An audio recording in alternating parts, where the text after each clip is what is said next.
Gas के culture को आम करने के लिए हासिल किया? क्या मुकाबला हुस्न के अंदर शिरकत के लिए हासिल किया? हजरात गिरामी कदर, हम इस बात को गवारा नहीं कर सकते।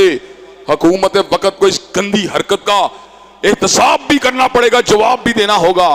हजरात गिरामी कदर, क्या पाकिस्तान के साथ जो धोखा करके हमारी बेटियों बहनों को मुकाबला हुस्न में भेजा गया, क्या आप इस बात की मदम्मत करते हैं? हजरात गिरामी कदर, इंशाअल्लाह हम हया की, हिजाब की, शर्म की, निकाब की, चादरों चार दीवारी के तहफ्फुज़ की इंशाअल्लाह जंग लड़ते रहेंगे।